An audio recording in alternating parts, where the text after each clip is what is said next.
د دې چا چې دوه ودونه وي دغه مشکل لږو نه ډېر پیښیږي یو واده ورباندې ګران وي د هغه واده بچیان هم ورباندې ګران وي چې له کوره راوځي ډېر غوړ پړ راوځي ډېر ښایسته کالي اغوستي وي او ډېر په نعمتونو کې مالامالي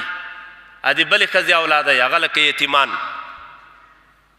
دا خو تا ظلم ترسره که د خپلو بچیانو په مابین کې د خپلو زنانو په مابین کې د ظلم وکړه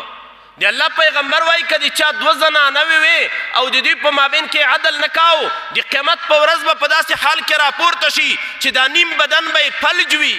نیم بدن به یې حرکت نه کوي لکه نیم انسان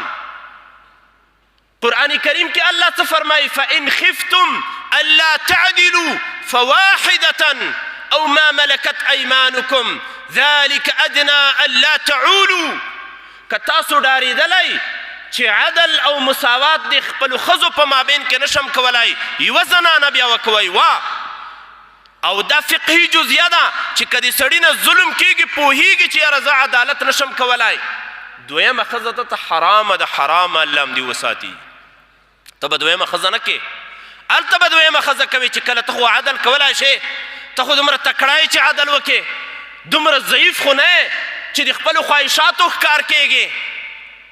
یوه زنانه دې په مخه کړې ده د یوې زنانه بچیان دې په مخه کړي او دا بله دې داسې کړې ده لکه کونډه قرآن کریم کې الله عز وجل فرمایي فتذروها کالمعلقه نو ته بیا د یوه زنانه داسې پرېږدې لکه له اسمان نه راځوړنده نه په نکاح کې ده او نه بې نکاحه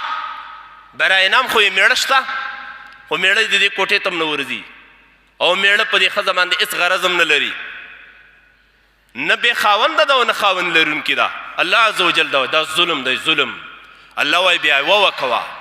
او ذلک ادنی الله تعول دا نږدې ته دې ته چې ته به بیا ظلم نه کوې بیا به کبر او غرور نه درنه کېږي او که مساوات دې کولی شو بیا دوه خو څه کوي ان تر 4 ودونو پورې تا ته روا دي خو هلته چې تا خو په ځان باندې باور وي چې عدل کولی شم الله عز وجل دې موږ ته توفیق را نصیب کړي چې د هر چا د حقوقو رعایت وکوو